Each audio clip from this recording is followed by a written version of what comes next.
Hello. Welcome back. It is 11:51 a.m. I'm actually running late. Um, this is my third video blog. I really appreciate the fact that everybody is taking the time to pay attention to me. I feel very privileged by that. So thank you for watching so far. I wanted to go on ahead and try mostly just talking about news today. I know I kind of did yesterday too, but I'm still trying to figure out what exactly I'd like to do with this. Honestly, I personally watch a lot of social networking news, or at least a small handful of sources that I like to keep up with to see what's going on in the world. But there's some stories that I don't hear about, so I kind of figured I would fill other people in that might not know about things. And today I wanted to start with something that most everybody is on the internet researching right now, watching right now, something or other in computers and internet and stuff, and that is cats. Kitties! Kitties like the kitty cat that I currently have sitting right next to me on my windowsill in his chair, because he's a spoiled kitty. Isn't that right? Anyway, so, this is a story about a cat named Merlin. He lives in the UK. He is now a Guinness World Record holder for the loudest purr. He has actually been recorded and tested at 100 decibels for his purr. That's how loud he is. I watched the video of it, and every time she pets him, he seems to get louder and louder. Apparently this isn't terribly uncommon. There are cats out there with really loud purrs. I saw, for example, someone who posted down beneath the original news article saying that their cat was adopted from, he was just a stray, and they thought at first that there were motorcycles outside before they realized the cat kind of came up next to them sleeping at night and pretty much purred right in their ear. But anyway, I'm sure his owner is quite happy and content with the idea that at least, even though a cat can be really loud sometimes, which personally the reason I like cats is because they're not, you know, unlike dogs that bark and stuff like that. But even though this cat is loud, he is also a Guinness World Record holder, so you know, congratulations to that, Merlin. You are an awesome kitty. Next in the world of animals, I found a story actually labeled Actual Snake on a Plane. That's what it was called. And I was like, what? A snake on a plane? Like, that's awesome. But I thought, you know, inside the plane, maybe in a baggage hold or something. No, this snake was on the wing of a flight. It was, so I'm looking at the story, and basically what happened is there was a python, yes, a python, and it curled up comfortably in the crook of a wing or a cubby somewhere in the wing of a Qantas flight. And after they took off, some ladies started to realize there was a snake out there because his tail happened to dip out of where he was, and it started to pull him because of all the airflow and pull and whatnot. So she's freaking out. There's a snake on the wing. There's a snake on the wing. And people were like, I don't believe you. But then somebody looked out and said, holy shit, there's a snake out there. And everybody was like, woo. Apparently the people in the front of the plane did not know. And, I mean, if they saw the article now, they're probably like, what? There was a snake on my plane? But it doesn't really list how long the flight was, where it was to and from, or what the flight number was. So I guess you kind of have to just go, well, I was on a Qantas flight. Maybe that was me. If you don't know. If you do know, like apparently the entire back of the plane did, you're going to have remembered every minute of watching that plane hold onto the plane wing for dear life. Apparently the winds were 200 miles per hour, and the snake, despite being put in such a hazardous situation, survived. I'd kind of like to know what happened to it, but at least as far as we all know, it's alive, which is kind of cool, even though it's a fucking python. Like, damn, that's a big snake. Anyway, next thing that I read was apparently North Korea has Twitter, and they started getting rid of their friend base over the past couple of, I guess, years. And the most interesting thing, the reason I bring this up, is they're down to 3 friends. One of them being an American who lives in Texas. 25-year-old dude who lives in Texas, found his fortune at 14 by working on a web development business. And he started this business himself. So for some reason he's interesting to North Korea. Apparently he's a Coldplay fan, and yeah. Anyway, so they interviewed him, and the thing he said was, it started sometime back in 2010. I was initially surprised, but I was trying to make friends with people from different locations and backgrounds. I mean, this guy, he travels all over the world, and I guess they like him. The only problem is, unfortunately, because of this, people have been labeling him as a spy and a sympathizer to North Koreans. Apparently he's also had death threats put up to him, people explaining in detail what they would do to him if they could. I don't understand. What on earth is going on with the world? Can't we all just be friends? I mean, honestly, I thought we were all better than that, but I guess we're not. I think what it really comes down to is y'all are just jealous that North Korea doesn't want to be your friend. So, you know, just because you're going to hate doesn't mean North Korea's all of a sudden going to want to talk to you. You need to just get over yourself and move on with your life, for Pete's sake. It's just wasting your time telling somebody how you want to kill them because they're friends with North Korea and you aren't. You know how childish that sounds? Anyway, but I know there's something I would really like to leave me alone right now, and that is these weird symptoms that I think most everybody's been having. There's a lot of coughing, sinuses running, getting inflamed, and sometimes having like a dry throat. I'm really getting tired of it. I felt like I've had it for the past couple of weeks.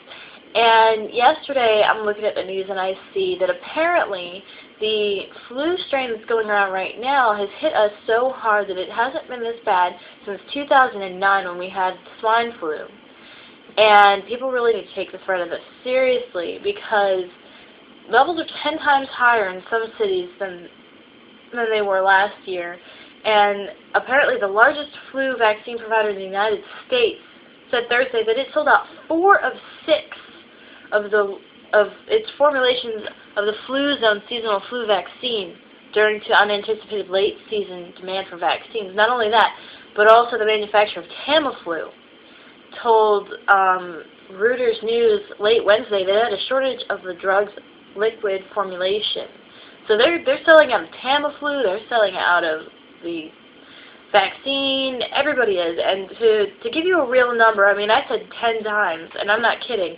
Numbers are a little concerning with a report in Boston that says there have been about 700 confirmed cases of the flu, compared with 70 of the last flu season.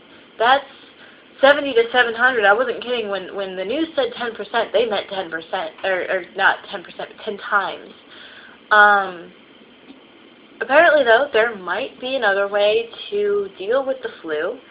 And you're going to laugh. The National Health Research Institute in Taiwan and the University of Researchers in Riesenberg, Germany, found that crystal meth, yes, crystal meth, exerts an anti-influenza effect predominantly during the viral replication stage of the flu, which means the flu virus was unable to reproduce and spread, giving users reduced susceptibility to the disease. Like meth, curing the flu.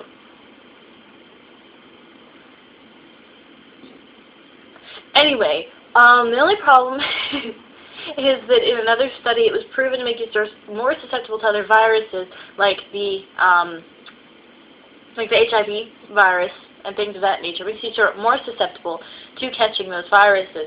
So, as far as I'm informed, I really don't think this is going to become a real treatment. But, you know, I mean, if you don't want to wait for people to turn you down, you could just go on ahead and fix your problem by buying a little bit of crystal meth and taking it. Although, honestly, I'm just kidding about that. Please, God, don't self-medicate. It's not a good idea. especially with something as hazardous as crystal meth. Besides, it might come to bite you in the butt later, and you'll wind up sicker than anything, and probably with HIV. So I don't think I would risk getting HIV or anything like that over fixing the flu. You'll get over it eventually. I mean, you should be fine. But speaking of Germany, it has been actually reported that more recently an island has shown itself about 16 miles off of Germany's North Sea coast. They knew it was a possible island, but it remained underwater till recently. Now it's about home to 50 plant species, and occasionally waterfowl and things of that nature have been sighted chilling out, making it their home. The island has dunes that stretch over 13 feet high, and there is grass staving off erosion. So it seems like it's solidifying. The only thing is, scientists say one big storm could be all it takes to sweep this thing back off into the water, and we could lose a piece of land. But, of course, it's pretty cool to see something like this develop anyway. The fact that it might still be around in a couple of years. And, I mean, with 13 feet high dunes, I think, you know, that sounds pretty awesome. Seen a picture of it. It looks like it would be really nice to go to. But, I don't know. I mean, the Germans can have that. I'm not in Germany anyway, so some rich dude will probably buy it or something once it's been figured out who owns it and who can sell it. And anyway, speaking of danger changing things, though, if anyone watching is a fan of Bram Stoker's Dracula, apparently there was a landslip at the cemetery of St. Mary's in Whitby, North Yorkshire, where the inspiration for the books came. And apparently it made quite a mess. The landslip caused graves to be exposed, and one man who lives nearby said that he managed to identify one hip bone, 2 pieces of a skull, and a large bone that looked like it was part of a leg. And the man said, and I quote, "It is quite sad picking that sort of thing up. I expect the people who buried them thought they'd be there forever." Newsy Time people from the BBC said that the church itself has been around since the 1100s, and isn't in danger of damage in spite of the culprit for the slip being a nearby damaged drainage pipe that is directing rainwater in a haphazard fashion. Yeah, I don't know what I would do if one day, you know, I already have this really creepy old cemetery and church in my backyard or some shit, and all of a sudden, you know, there's like a landslide of some kind of tiny one, and I've got bones in my yard. Like, I would feel, I don't know. I don't know if it would be creeped out or just uneasy because of the fact that these are people's remains. Like, I think that's one reason why personally I'm looking towards when I die getting cremated. I don't know if I really, for one, I don't like the idea of taking up all that space in the ground. I just feel like it's not, you know, I mean, just seriously, I think either scatter me over a lake or plant me with some flowers or something. Just don't worry about it. I mean, I don't need to take up any more space than I already do when I'm alive. I mean, I'm not doing anything laying there anyway, so, you know. But, apparently, speaking of dead people, there was another school shooting recently. I want to say it was yesterday in California, in some rural area, and I'm quite disappointed in the fact that some students were actually hurt. This couldn't be completely avoided, but, you know, you can't strive for perfection and expect the first couple of goes to be perfect. But this brings about, once again, how crazy people are. Apparently, this is very much more like a Columbine kind of idea. But it was one kid, he was 16 years old apparently, he came onto the premises with a shotgun. He showed up to school late, and someone saw him walking towards the premises with a shotgun in hand. He lived in the neighborhood nearby. And he targeted people that he felt bullied him. If it wasn't for the fact that I think it was a teacher, and I know that at least the principal was involved, stepped up to him and coerced him into putting down the weapon while other students were escaping, that this probably would have turned out a lot worse. So honestly, I say kudos to you guys in California for doing such a good job. A couple of people were hit, and I think it was one person was critically injured, but just Can't believe that. But something a bit more, interesting, not killing and stuff and dead people and things. If you are a football person, American football, then you might be already aware of this. I happened to notice, and I thought it was a little unusual just because, you don't hear of this every day, but apparently the mayor of Washington, D.C. wants to talk to the owner of the Redskins about changing their name. Apparently, since 1992, there was a group of Native Americans that filed a disparagement lawsuit because they felt the name was offensive.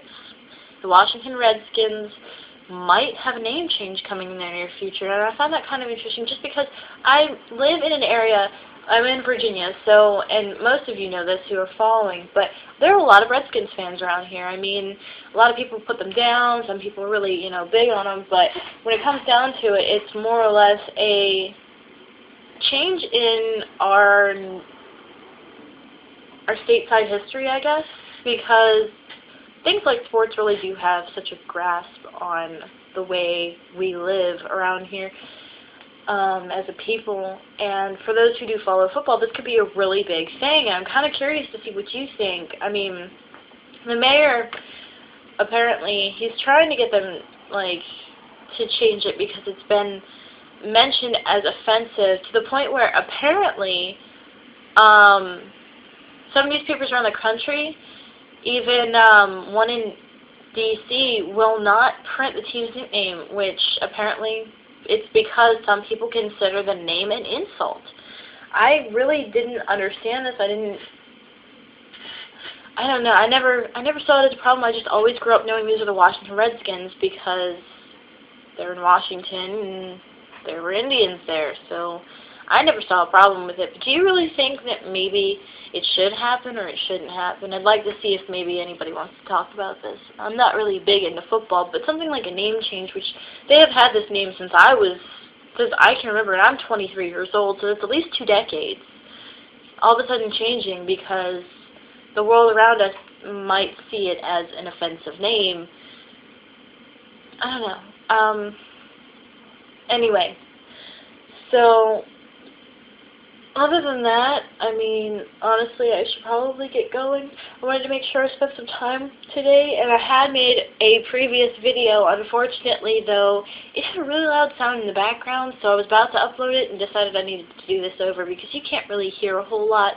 It's this whirring and clicking noise.